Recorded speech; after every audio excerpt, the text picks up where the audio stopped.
5,000원짜리 도시락을 판다고 나를 무시하셨나요? 낡은 집, 오래된 옷, 주름진 손. 그걸 보고 사람 수준을 판단하셨다면 오늘은 당신이 후회할 날이 될 겁니다. 조카 며느리 될 사람이 말했죠. 돈만 좀 보태주시면 요양원에서 잘 모실게요. 내가 당신들 눈엔 그렇게 처리 대상이었나요? 진심은 결국 거짓을 드러냅니다. 본 이야기에 들어가기 전 구독과 좋아요, 알림 설정까지 부탁드립니다. 알림 설정까지 해주시면 새로운 이야기들이 올라올 때 가장 먼저 보실 수 있습니다. 부산 남구 재개발을 앞둔 언덕배기 마을. 아직 동이 트기도 전인 새벽 5시. 주방의 형광등이 먼저 깨어납니다. 나정이 할머니 70살. 흰머리를 가지런히 뒤로 묶고 살짝 구부정한 허리로 냉장고 문을 엽니다. 전날 미리 손질해둔 채소와 밥솥에 흰 쌀밥, 직접 담근 열무김치. 5,000원짜리 도시락에 담기엔 아까운 정성이죠. 뚝배기 냄비에서 김이 모락모락 피어오릅니다. 한우는 아니지만 사골 진하게 우린 미역국. 오늘은 인근 공사장에 일하는 조씨 아저씨가 미역국이 먹고 싶다고 했거든요. 정희 할머니는 알루미늄 도시락통을 조심스럽게 채워나갑니다. 밥을 꾹꾹 눌러 담고 국그릇에는 살짝 간을 덜 해둡니다. 혈압 약 먹는 사람도 있으니까요. 시계를 보니 벌써 6시 반. 캐리어에 도시락통을 차곡차곡 실은 정희 할머니는 두꺼운 점퍼를 걸칩니다. 비록 아침 공기는 서늘하지만 마음만은 늘 따뜻합니다. 마을 골목골목을 돌며 도시락을 건네는 정희 할머니의 얼굴엔 미소가 번집니다. 나 할매는 참 복받았어요. 한 할머니가 던진 말에 정희 할머니는 머쓱하게 웃으며 고개를 숙입니다. 정작 본인은 복을 베푸는 사람이라는 걸 모르는 듯했죠. 오전 10시 무렵 정희 할머니는 집으로 돌아옵니다. 허름한 다세대 주택 2층. 남들이 보기엔 그저 오래된 집이지만 그녀에게는 오랜 세월의 흔적이 깃든 공간입니다. 커피 한 잔을 내린 후 오래된 거실에 앉아 창밖을 바라보는 정희 할머니. 마을 반대편 고급 아파트 단지가 눈에 들어옵니다. 그중 세 채가 본인 소유라는 사실을 아는 사람은 아무도 없습니다. 예전 갈비탕집 사장 시절, 하루에 100그릇도 넘게 팔던 시절이 있었죠. 남편이 세상을 떠난 후 혼자 건물을 사고 팔며 악착같이 살아왔습니다. 그러나 이제는 5,000원 도시락으로 살아가는 평범한 할머니처럼 보이고 싶었습니다. 잠시 뒤 정희 할머니의 휴대폰이 울립니다. 조카 윤호였습니다. 목소리는 밝았지만 말끝에 약간의 망설임이 묻혀 있었죠. 이번 주말에 여자친구를 데려가도 괜찮겠냐는 물음. 정희 할머니는 반가운 마음에 환히 웃으며 괜찮다고 말합니다. 하지만 전화를 끊고 나서 왠지 모를 긴장이 어깨를 감쌉니다. 그동안 혼자서 아끼고 모으며 살아온 인생. 그 조용한 흐름에 누군가가 들어온다는 것이 마냥 편하지만은 않았습니다. 윤호가 행복하다면야 반길 일이지요. 그러나 한편으로는 조카를 진심으로 아껴줄 사람일지 마음 한켠엔 작은 파문이 이는 듯 했습니다. 정희 할머니는 자리에서 일어나 조용히 식탁을 닦습니다. 그녀의 손끝이 닿은 테이블 위엔 지금껏 흘려온 세월의 결이 고스란히 남아 있었죠. 오랜만에 손님 맞이를 앞두고 정희 할머니는 마음을 다잡습니다. 삶이란 늘 뜻밖의 손님을 맞이하는 일의 반복이니까요. 잠시 뒤 그녀는 거울 앞에서 스카프를 고쳐 매며 말없이 다짐합니다. 조카 윤호의 눈빛만은 흐려지지 않았으면 좋겠다고. 그의 삶에 함께할 사람이 진심이길 바란다고. 그리고 그렇게 그 주말은 점점 다가오고 있었습니다. 토요일 오후 나정희 할머니는 평소보다 이른 시간에 마당을 쓸었습니다. 윤호가 여자친구를 데리고 온다고 했던 날이죠. 대문 옆 화분에 먼지를 털고 오래된 좌식 소파의 커버도 새로 갈아놓았습니다. 부엌에서는 냄비 3개가 동시에 끓고 있었습니다. 된장찌개, 잡채, 갈비찜. 조카가 좋아하던 메뉴만 골라 정성껏 준비한 식사였어요. 그러다 문득 정희 할머니는 냉장고 속을 다시 들여다봅니다. 과일은 괜찮을까? 나물 반찬은 너무 소박하지 않을까?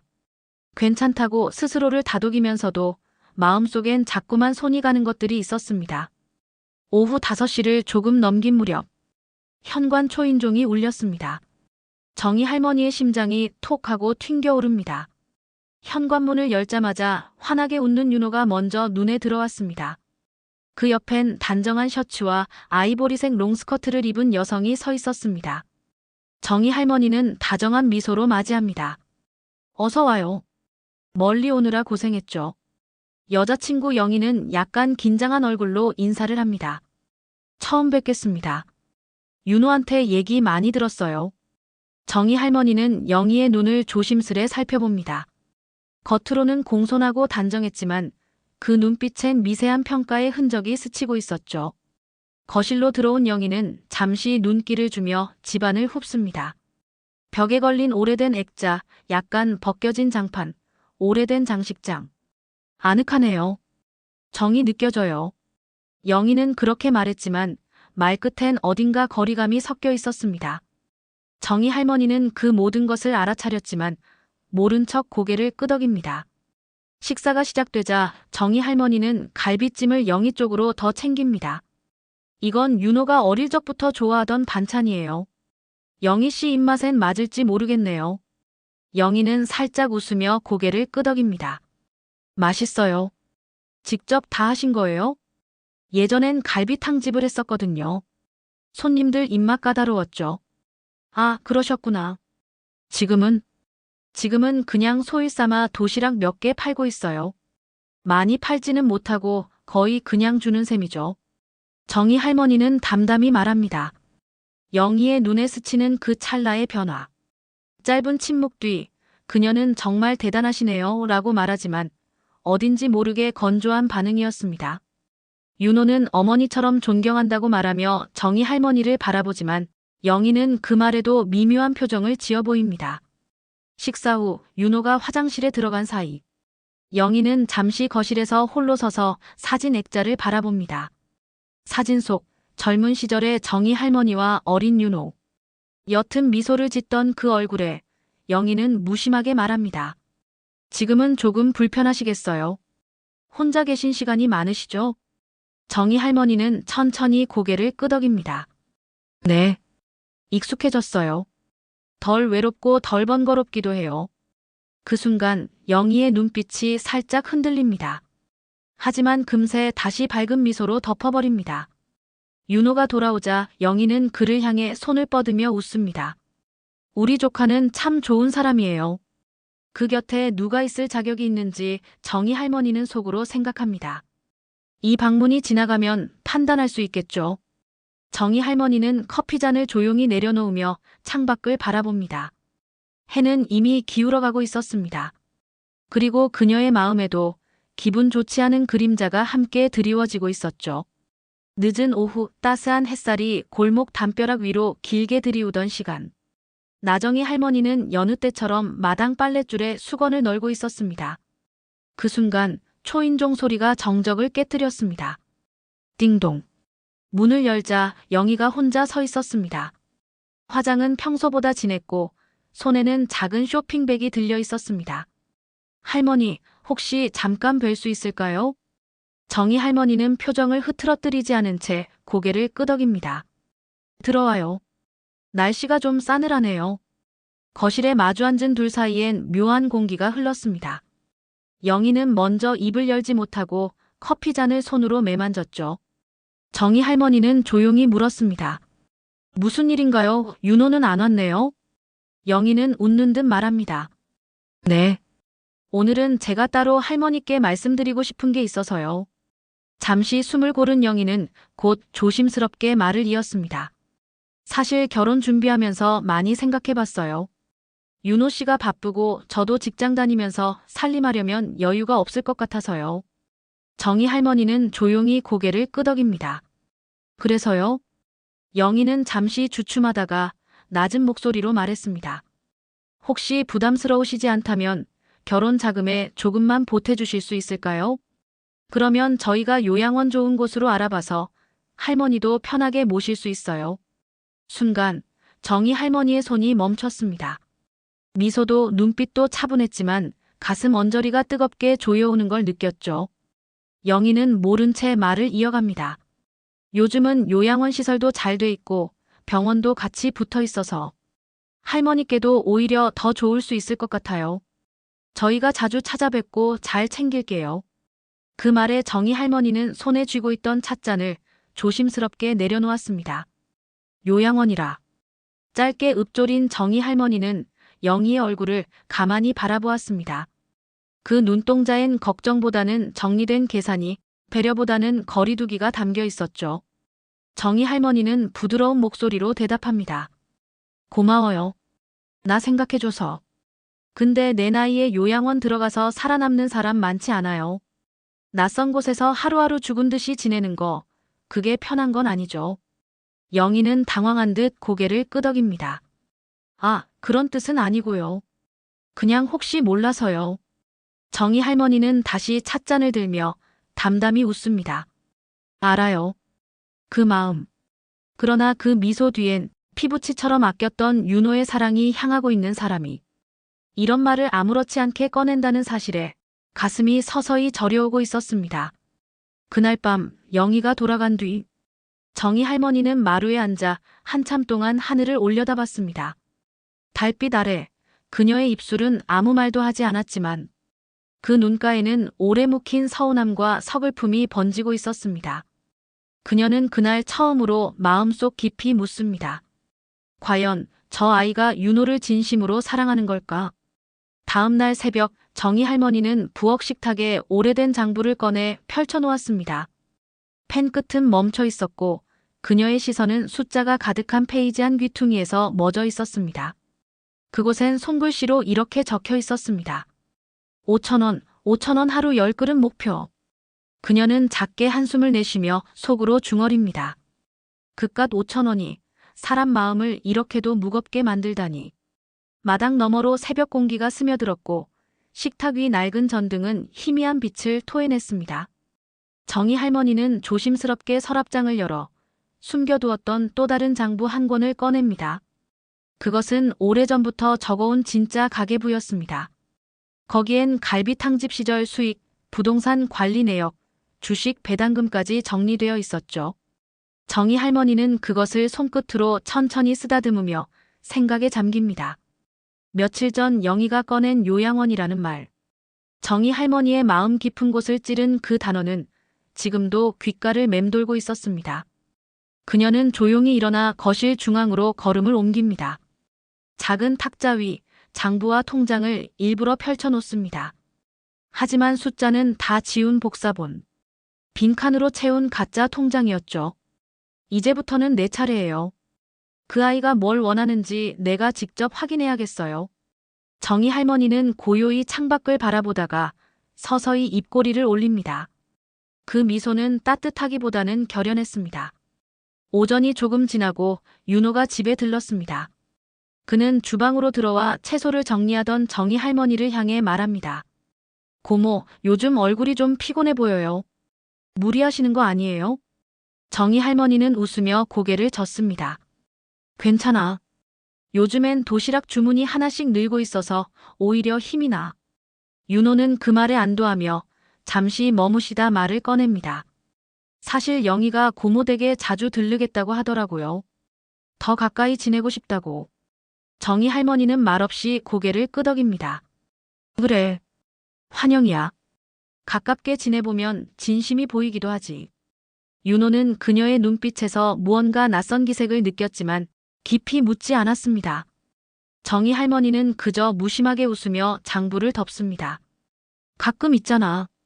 가진 거 없는 사람인 줄 알고 함부로 대하는 사람들. 그럴 땐 일부러 더 초라하게 보여야 해요. 윤호는 잠시 멍하니 그녀를 바라보다가 아무 말 없이 고개를 끄덕입니다. 그날 저녁 정희 할머니는 다시 부엌에 앉아 종이 한 장을 꺼냅니다. 거기엔 붉은 볼펜으로 선명히 적힌 문장이 있었습니다. 진심은 가진 것 없이도 사랑할 수 있는지에서 드러난다. 그녀는 눈을 감고 그 문장을 가슴에 새깁니다. 그리고 혼잣말처럼 중얼였죠. 그동안 내가 내렸던 국물은 거짓이 없어야 하니까 사람도 그래야 하죠. 정희 할머니의 손끝이 조심스럽게 국물을 끓이기 시작합니다.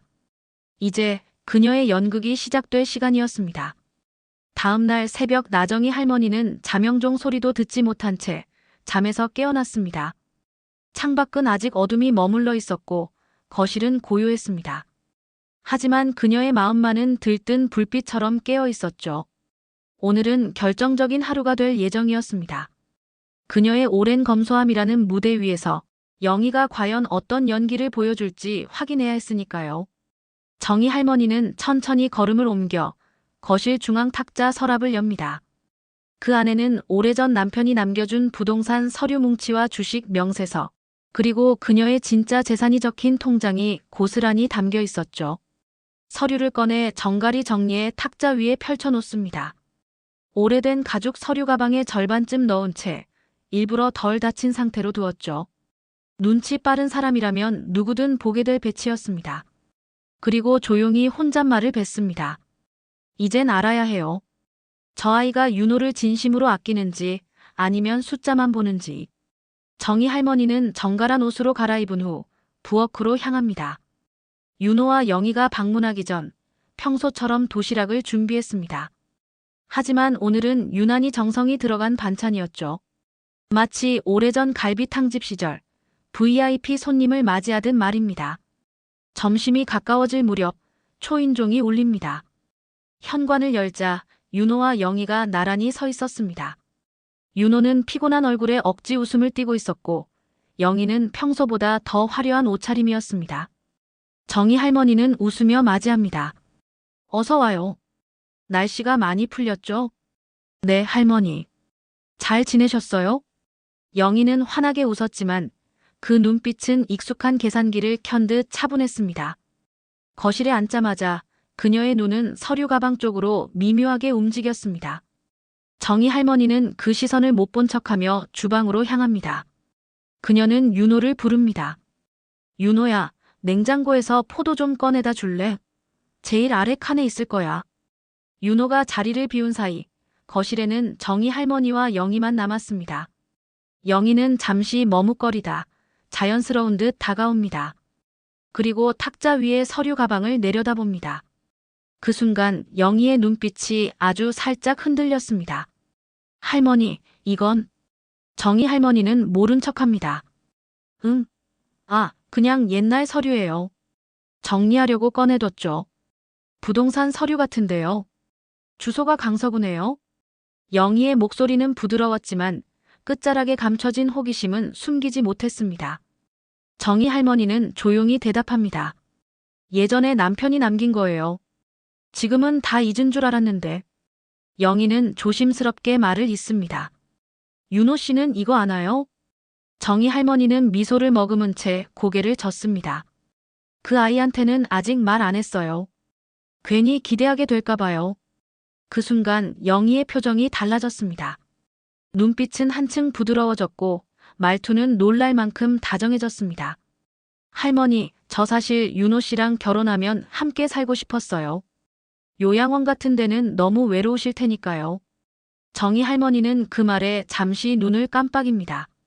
며칠 전까지만 해도 신혼집은 아파트로 따로 살 것이라던 영희의 입에서 갑자기 함께 살고 싶다는 말이 나오자 그녀는 속으로 고요한 한숨을 삼킵니다. 윤호가 주방에서 돌아와 자리에 앉습니다. 영희는 아무 일 없었다는 듯 손을 잡으며 말합니다. 윤호 씨, 우리 앞으로는 할머니도 자주 모시고 여행도 다니고 그러자. 그치? 윤호는 의아한 눈빛으로 그녀를 바라봅니다. 불과 며칠 전까진 예산이 빠듯하다며 신경이 예민하게 곤두서 있던 사람이 지금은 여유로운 계획을 늘어놓고 있으니 말입니다. 정희 할머니는 조용히 지켜봅니다. 영희의 표정 하나, 말투 하나, 손끝의 힘까지 놓치지 않습니다. 그녀의 가슴엔 이제 확신이 자리 잡습니다. 이 아이는 마음이 아닌 조건을 보고 있다는 것을요. 그리고 그 조건이 흔들리는 순간 영희의 진심도 사라질 거라는 걸 알게 되었죠.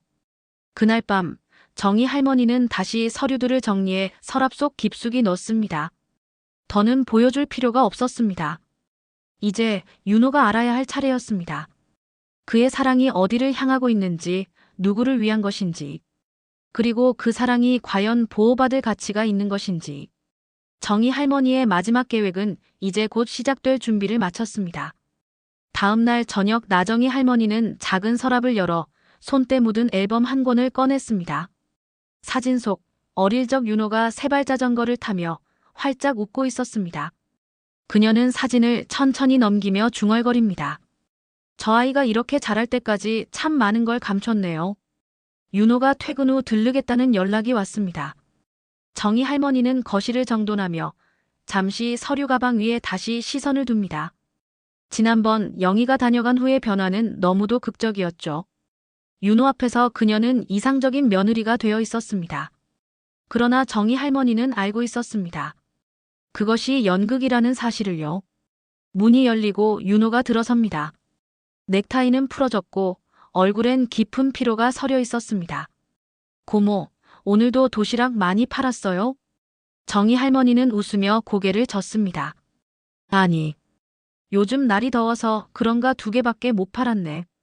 윤호는 한숨을 내쉽니다. 그리고 잠시 머무시다 말합니다.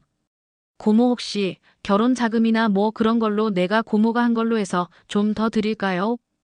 영희가 요즘 신경을 많이 써서. 정희 할머니는 잠시 그를 바라보다 말없이 일어나 서류 가방을 가져옵니다. 탁자 위에 조용히 내려놓고 가방을 열어 한 장의 문서를 꺼냅니다. 윤호는 의아한 눈빛으로 그것을 바라봅니다. 이건 뭐예요? 내 아버지가 돌아가시고 밤낮 없이 일해서 모은 것들이야. 그동안 아무한테도 말 안 했지. 심지어 너한테도. 그냥 조용히 검소하게 살고 싶었으니까. 윤호는 서류를 바라보다가 문득 눈을 동그랗게 뜹니다. 부동산 등기, 채권, 통장 잔고. 그는 충격을 받은 듯 한동안 말을 잇지 못합니다. 고모 이게 다. 정희 할머니는 담담하게 말합니다.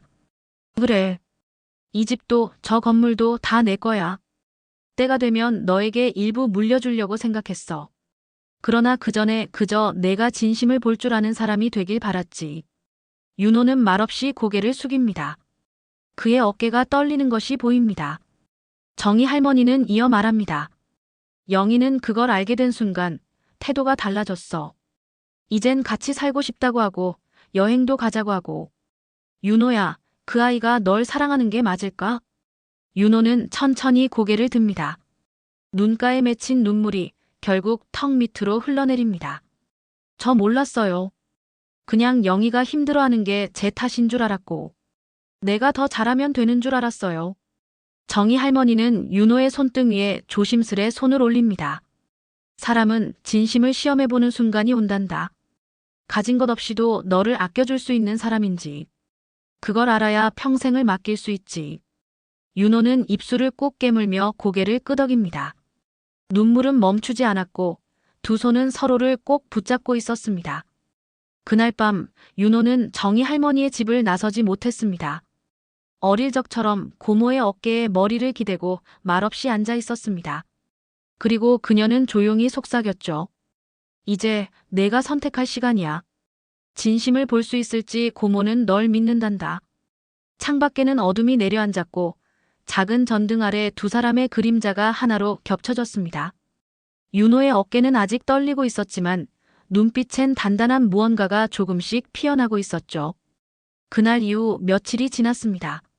나정희 할머니는 여느 때처럼 새벽에 일어나 부엌 불을 켰습니다. 그러나 오늘은 도시락 대신 커다란 냄비 2개가 불 위에 올라와 있었죠. 진하게 우린 사골 국물이 김을 피우며 부글부글 끓고 있었습니다. 마늘과 생강, 대파를 넣고 고기를 넣는 손놀림은 오랜만이지만 전혀 어색하지 않았습니다. 정희 할머니는 조용히 중얼거립니다. 오랜만이지 갈비탕 냄비. 그리고 살짝 웃으며 창문을 엽니다. 이웃집에서 밥 짓는 냄새가 퍼지기도 전에 그녀의 부엌에서는 벌써 사람 사는 온기가 시작되고 있었습니다. 며칠 전 윤호와의 대화 이후 정희 할머니는 많은 생각을 했습니다. 영희가 어떤 선택을 할지 기다리기보다는 자신이 먼저 삶의 본 모습을 보여주는 것이 더 중요하다고 느꼈기 때문이었죠. 정희 할머니는 거실 한켠에 놓여있던 작은 팻말을 꺼냅니다.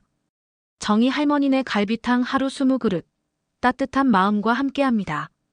손글씨로 정성껏 써내려간 문구. 그녀는 그 팻말을 집 앞 골목길 모퉁이에 조심스럽게 세워둡니다. 오전 9시가 조금 넘자 하나둘씩 사람들이 모여들기 시작했습니다. 단골 할머니부터 소문 듣고 찾아온 공사장 노동자까지. 할매, 진짜 갈비탕 파는 거예요? 그럼요. 오늘은 20그릇 한정이니까 늦으면 못 먹어요. 정희 할머니는 주방과 마당을 분주히 오가며 손님들을 맞이했습니다. 허름한 마루 위에 마련한 테이블에는 따끈한 국물과 갓 지은 밥이 놓였고 손님들의 얼굴엔 금세 웃음이 번졌습니다. 그때 골목 끝에서 윤호가 나타났습니다. 평소보다 편안한 차림에 한 손엔 대파 한 단과 비닐봉지를 들고 있었죠. 고모, 대파 좀 사왔어요. 어제 떨어졌다고 하셨잖아요. 정희 할머니는 고개를 들어 윤호를 바라보며 웃습니다. 잘했어. 오늘은 파양이 중요하거든. 그는 조심스럽게 조리대를 함께 정리하기 시작합니다. 마치 오래전 갈비탕집에서 어깨를 나란히 하던 가족들처럼 둘은 자연스레 함께 움직였죠. 잠시 후 정희 할머니는 윤호에게 작은 서랍을 가리킵니다. 거기 찬장 안에 있는 김치 좀 꺼내줄래? 그거 옛날에 내 아버지가 가장 좋아하던 거야. 지금은 내가 혼자 담그지만. 윤호는 말없이 고개를 끄덕이며 서랍을 엽니다.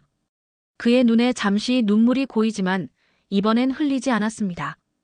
그는 묵묵히 그릇에 김치를 담고 손님 상에 올려두었습니다. 그러다 골목 끝에서 익숙한 목소리가 들려왔습니다. 할머니, 혹시 오늘 갈비탕 남았어요? 고개를 돌리자 영희가 서 있었습니다. 머리를 질끈 묶은 모습에 화장은 거의 하지 않은 얼굴. 왠지 모르게 초조한 기색이 엿보였죠. 정희 할머니는 한순간 멈칫했지만 이내 말없이 고개를 끄덕입니다. 한 그릇 남았네요. 앉아요. 영희는 조심스럽게 마루 위에 앉았습니다. 식사 사이사이 정희 할머니와 윤호는 아무 말도 하지 않았습니다. 영희 역시 고개를 숙인 채 국물을 떠먹기 시작했죠. 그러다 조용히 입을 엽니다.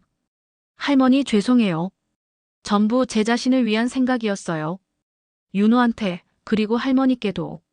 정희 할머니는 조용히 그녀를 바라보며 대답합니다. 사람 마음이 다 그렇지. 하지만 진심이 늦게라도 고백하고 드러내는 건 용기라고 생각해요. 영희의 손이 떨리고 있었습니다. 윤호는 그녀를 바라보았지만 아무런 말도 하지 않았습니다. 그저 조용히 그녀가 다 비운 그릇을 받아들고 주방으로 향했죠. 정희 할머니는 마당을 바라보며 말합니다. 사람 사는 집은 국물 냄새가 나야 해요. 그 냄새에 마음이 녹고 진심이 드러나는 법이거든요. 그날 오후 작은 골목엔 진한 갈비탕 냄새가 오래도록 퍼져 있었습니다. 그리고 그 냄새 속에서 세 사람의 마음도 천천히 변해가고 있었죠. 오늘 이야기 어떠셨나요? 마음에 닿으셨다면 구독과 좋아요 부탁드립니다. 이 아름다운 이야기가 널리 알려질 수 있도록 공유해 주시면 더 큰 행운이 찾아오실 거예요. 감사합니다. 항상 건강하고 행복하세요.